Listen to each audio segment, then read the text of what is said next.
All right, welcome to the conversation. Got a great guest for you guys. Matt Ferner, he's a senior analyst at Safer Cities. Matt, welcome to the show. Thanks so much, Cenk. Really happy to be here. No problem. So a lot of people are talking about crime. Certainly Trump ran on it in 2020. Oh my God, Biden's America, we're all gonna melt. So has anarchy broken out? Are we at approximately 98% crime at this point, whatever that means? Give us the facts. Right. No. I'm happy to report we are not. But Cenk, you're so right. I mean, this is the fear mongering that has led to the incarceration crisis that we are suffering from in this country and has been here for so long. And that kind of American carnage sort of rhetoric that Trump was so good at deploying, and other kind of master blowhards like Tucker Carlson, who's the subject of our study, or his rhetoric, and also Miami Police Chief Art Acevedo. These guys know how to do this. I mean, they're talented at this, and they use it to win elections. And as you know, I mean, this has been a playbook for decades, largely deployed by Republicans to win elections, for maybe 50 years. But Republicans and Democrats alike have a lot of blame in using this kind of language to scare voters and to drive a punitive policy in this country. But thankfully, no, we are not in a dystopian hellscape yet. Yeah. So there's a Democrat who was so-called tough on crime that passed one of the worst bills in my lifetime. His name was Joe Biden. So it's not like Democrats don't do it, but yes, Republicans have made an art out of scaring white folks about minorities under the guise of crime. So just quick factual check with you, and then I want to talk about your study on Tucker Carlson. So did crime go up in 2021 now that Joe Biden is president? Is murders run amok in New York, for example, in the big blue cities that are they call them blue now. So like, oh no, we're just criticizing Democrats. Of course, they're talking about cities that have large minority populations. Of course. Okay, so what actually happened with crime? Right. I mean, that's right, Cenk. I mean, so overall crime is down, but importantly, homicides are up from 2020 year over year, and there's a lot of kind of screaming headlines about this stuff, and it's understandable. I mean, homicides are tragic in our communities, and attention to them and solving those and trying to find ways to increase solving rates of those for our police departments is critical. But also, it's important to note and to understand that homicides in particular are down overall. I mean, by an enormous margin, right? And you know this, Cenk. You've talked about this on your show a number of times. But in the 1990s, right, where we see the really serious spike in homicides, we're nowhere near those numbers. So while they're in 2020, we saw this increase. It's nowhere near where it once was, and I think in our own research we've looked into at least public attitudes about this, and I think there's been some other writing and some other research around this and looking into what may have driven this. And these are complex issues. I mean, crime in particular, any kind of crime, violent or so-called non-violent crime. I mean, what drives these rates up and down are a number of factors. But I mean, I think it's safe to assume and to think about a historic pandemic, which led to so much social and economic disruption for people, to be a cause. And so to see some of this spike in 2020, like we saw, I think there's reasonable. I think reasonable people can agree that that may have been a very major factor. So that's the state of. Yeah, I mean, this is the Kayleigh McEnany thing, right? Where the Republicans are like, can you believe crime went up in 2020? Dude, Trump was president. Right. At what point do you think you're making? But in 2021, by the way, overall crime is down 3.3%. Major offenses are down 4.8%. There's some cities with significant homicide issues, but New York is not among them. They usually talk about that in the context of, oh, it's a liberal city and stuff. Homicides down in New York. So, and there's of course a lot of factors. We did talk about it on TYT before. I think COVID is driving a lot of it. But so now let's talk about the political aspect of it. What was your study on Tucker Carlson? What did you guys find? Yes, so our group is very curious about crime and public safety and how the public thinks about it. And so we looked and fear mongering in particular around public safety and around response or crime control is just has driven so many bad policies for so many decades, as you know, Cenk. And so we're always looking at how politicians, how the media are talking about these issues. And so we were just curious because of some of the trends you talked about here already. There's this historic fear-mongering playbook, we know exists and has driven, a lot of bad policy in this country. Both Democrats and Republicans guilty of that. But then there's been in the last few years, some interesting countervailing trends, let's say, that made us want to look into this a little bit further. So, we see Joe Biden won, for example, right? He defeated Trump.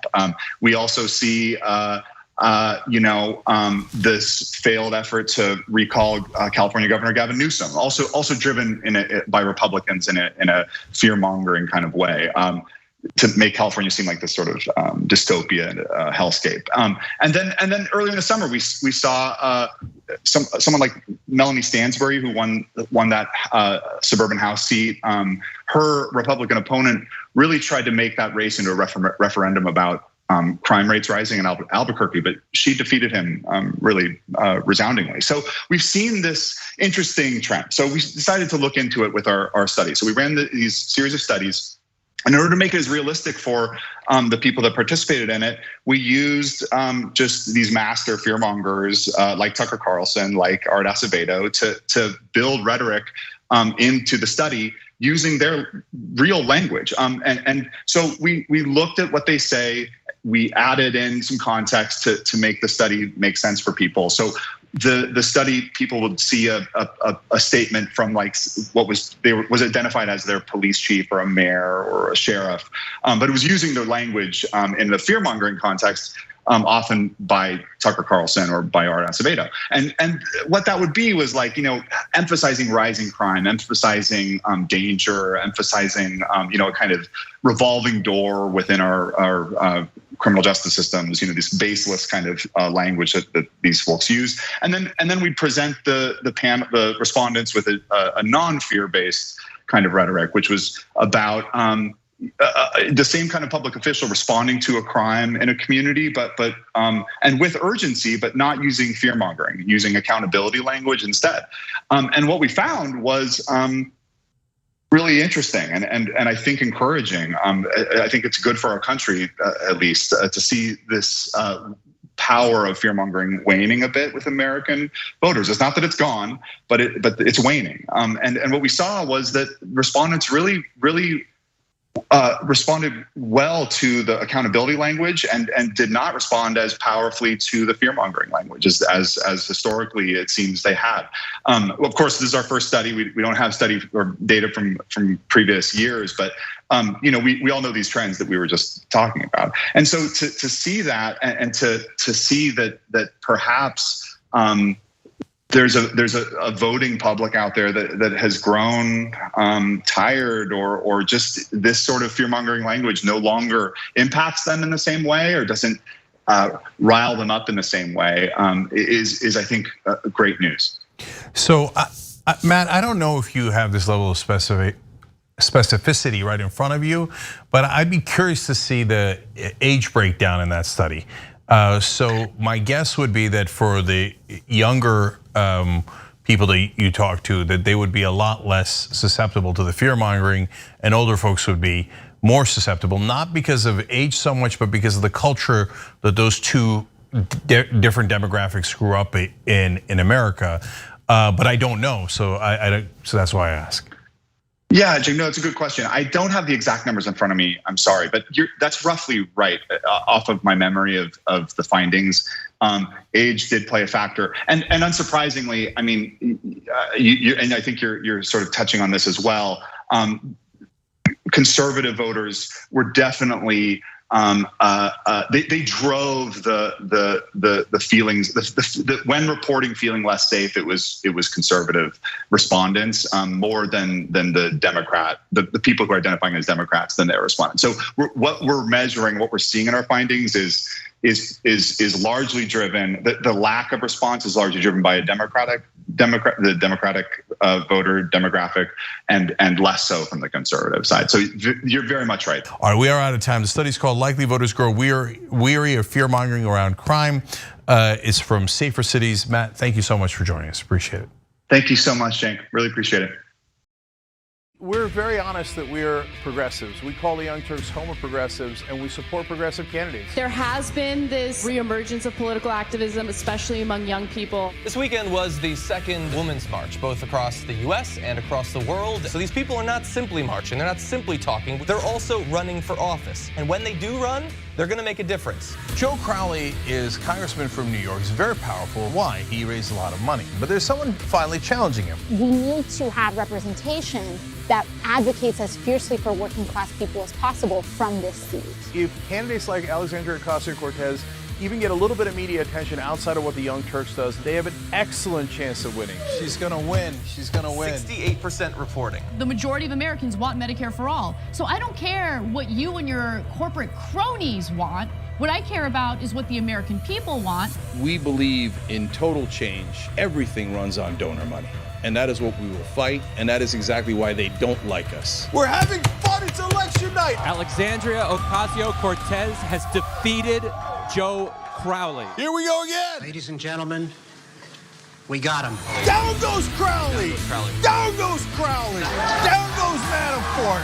Down goes Cohen. Women came out in record numbers in the primaries. They said you'll be lucky to get one candidate. We now have 12 that have won their primaries. Bezos and Amazon announcing that they are going to go to a 15-hour minimum wage. We're making progress. Let's keep going. Many of these women made history. The biggest victories, all women of color. Rashida Tlaib and Ilhan Omar, Sharice Davids and Deb Haaland. And I want to go to Congress because I want to change those things. I'm calling it. Jamal Bowman has won. Down goes Engel. Down goes Engel. For a long time, we have not had progressives in power. It's going to be something to behold. Welcome to Happy Half Hour, everybody. After a week of soul-crushing news, we break out the good stuff. Good news, good videos, good people, and of course, drink good alcohol. That's the worst thing I've ever had. This is the best show. Full disclosure, we did do a shot right before the show began. It says, let's flamingo. Flamingo. The reason you had trouble with that word is it's not a word. Okay. This is the one of everything. I've got a rash. Could I just put it on that to see if it'll take it off?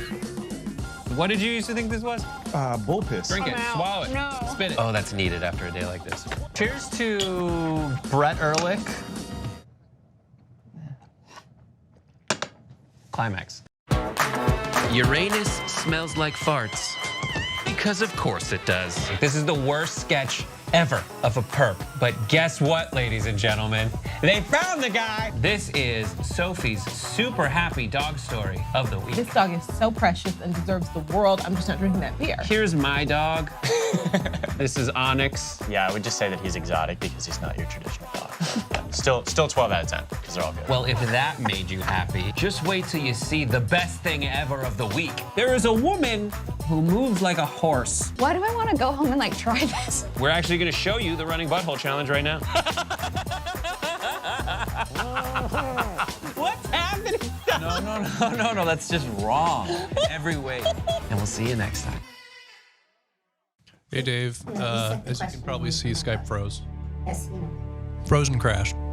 You know, I'm watching that documentary on the Vietnam War, and there was a TV journalist in the middle of some tiny little village in Vietnam doing live TV as the soldiers were burning the Vietnamese huts, and it didn't crash.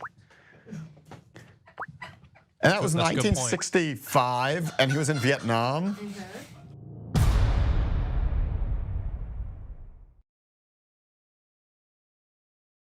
All right, back on the conversation. We gave COVID relief, a significant amount, to individuals, to corporations, but also to states, because states needed help with their hospitals, with taking care of people. But when you give money to red states, you don't really know how they're going to spend it. And Alabama's got a doozy for us with what they did with their COVID relief bill. Melody Schreiber from The Guardian joins us to talk about it. Melody, welcome. Hi, thank you for having me. No problem. So what did the good folks who lead the Alabama government decide to do with $400 million of the COVID relief bill? On Friday, Alabama Governor Kay Ivey signed into law a bill to use $400 million of their COVID relief funding to build more prisons. They're planning to build 3 mega prisons to replace facilities that are in disrepair, that basically can't be used anymore. And they're putting their COVID relief funding toward that. Okay, correct me if I'm wrong, because you're a reporter. Do putting more people in prison, is that likely to make them safer from COVID or less safe from COVID? That's a great question. Research has shown that prisons have actually driven the spread of COVID. We likely saw millions more cases than we needed to, because the conditions of a prison are actually perfect for the spread of COVID. You're close together. You rarely take breaks from each other. There's not a lot of personal protective equipment. There weren't a lot of tests. It's very difficult to isolate entire prisons humanely, and so prisons have really contributed to the spread of COVID, and not just in the prisons, it's also in the wider community, and the wider community comes into the prisons. You might think of it as kind of an island, but you have people coming in every day who work there. You have people cycling into the system and then leaving. And so where there is a lot of spread in a prison, there will be in the community as well, and vice versa. Yeah, so look, I'm surprised more people didn't get it, because it's an enclosed space with tons of people with this. What are you gonna do? Even if they gave you masks, you're gonna wear a mask 24/7, you're gonna wear a mask while you're sleeping. Basically, almost nobody's gonna do that. So that means, especially pre-vaccine, you were condemning 1 to 2% of everyone in prison to death. And it didn't really matter where you were from, what you did. Was it a robbery? Was it jaywalking? Was it smoking pot? It doesn't matter, because you had a huge percentage chance of getting COVID, and then you had a couple of percentage chance once you got COVID of dying. And so, and now, funny enough, Melody, we just did a story about one of the Capitol rioters saying, well, I'm not vaccinated, because of course she's a right winger. And she said, what, are you gonna put me in prison? That'll endanger my life. I'll ask it in the form of a question. So it feels like a lot of right wingers, and in the context of Alabama, for example, which is deeply red, right, don't think it's gonna apply to them. Like we can break the law, we can break into the Capitol, and I mean, we're not gonna go to prison, that's for minorities, and we're not gonna do that, right? And then when they find out, oh no, you could also go to prison, they're like, whoa, wait a minute, we gotta clean this place up. It's dangerous. And so, yeah, go ahead. I believe the QAnon shaman also used that argument of the prison was bad for his health. Yeah. Prisons are very bad for your health. Long before the COVID pandemic, you have really tight quarters. You don't have excellent medical care. If you want to improve health, decarceration is one of the best proven methods for making people healthy. I think in the US, regardless of your political affiliation, many of us know people who have been incarcerated. We have the highest per capita incarceration rate in the world. Almost 2 million Americans are behind bars. This is an American phenomena. And in a time like COVID, it is just basically tinder for a wildfire to have a pandemic in prisons. Yeah, so Ivey said that it was an Alabama solution for an Alabama problem. Well, I honestly have no idea what that means. Is COVID an Alabama problem? Because I thought it was pretty international. And how is prison, do the good folks in Alabama really believe prison is a solution for COVID? Can you decipher it? Do you have any idea what she's talking about? These are all excellent questions, so I'll try to remember all of them. But first, I think what Governor Ivey is referring to is the lawsuits against the state of Alabama. The Department of Justice has brought lawsuits because of the conditions of the prisons, which they say are the worst in the country. They're inhumane. I don't know if they say they're inhumane, but they're very bad conditions. They both because of prisoner on prisoner violence, but also because of violence from the corrections officers on the inmates. So I think that is part of the Alabama problem, but Alabama also has some of the worst COVID rates in the country, some of the lowest vaccination rates. They have a huge problem with COVID. Their hospitals are at the breaking point, if not already broken. And so to see this money go toward incarcerating more people and potentially spreading the disease more when you could invest in health systems, you could invest in social services that help prevent the spread of COVID. Yeah, you know, look, first of all, I'll call it inhumane. There's no question those prisons in Alabama are inhumane. And it is an Alabama problem. You're right, that the prison part, not the COVID part, but the prison part is an Alabama problem because they abuse the living crap out of their inmates and have them in terrible conditions. And then their Alabama solution is do more of that. You know, and so if Alabama's got solutions, they certainly haven't shown them, okay, because they rank near the bottom in almost every category, and you're right, also in COVID. So as COVID is an international problem, Alabama has it worse than not only almost any place in the country, but almost anywhere in the world. Their rates are so astronomical because the idiots won't vaccinate themselves. And you'd asked if this will affect COVID. Basically, if they actually believe that this is going to. From what I understand, they see this as an influx of cash to the state that they can use more or less without any restrictions. It's seen as a way to replace tax revenue. Basically, the only thing you can't use this funding for is pensions and I think tax cuts. And so they say, well, we lost money during the pandemic, so we're going to use this money that we need to invest in prisons, and prisons are one of the big employers. They're an enormous source of income, and so I think that they're thinking of this as a money issue, not as a COVID issue at all. Oh, Republicans thinking of it in terms of money instead of protecting people's health. I would have never guessed that. Well, color me shocked. And by the way, some red states are using it for tax cuts for the rich, and the Biden administration isn't doing anything about it. God forbid they should ever challenge Republicans. Anyways, but I want to now turn to the irony here, which is that, well, they do need to fix the prisons in Alabama. They are in disastrous shape. So that could potentially be a good thing, not related to COVID, and they shouldn't use COVID money, but they do need to fix the prisons, right?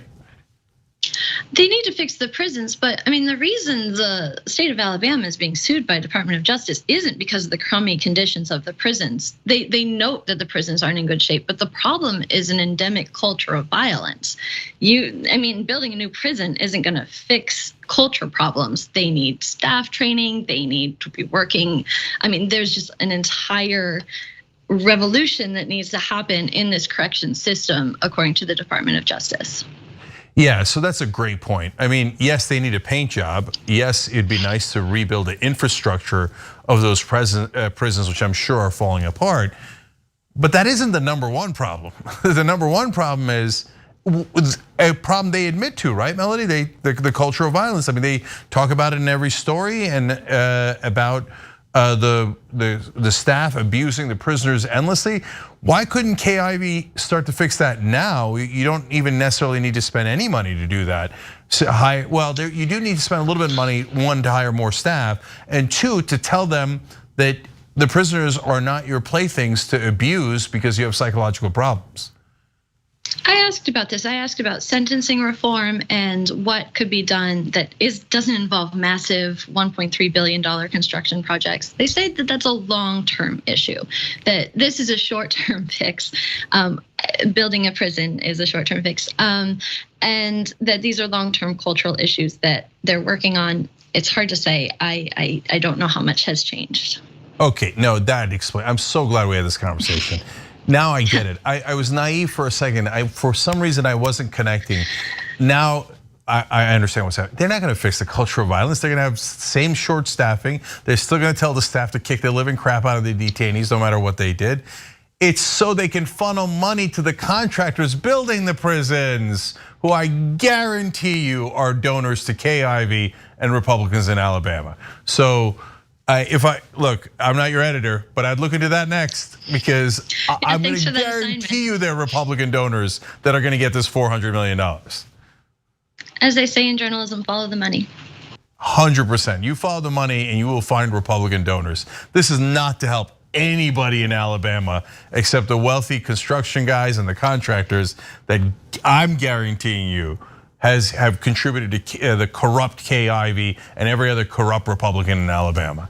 All right, that's my opinion. Melody Schreiber's from The Guardian, good piece on it. We appreciate it. Thank you for joining us. Thank you for having me.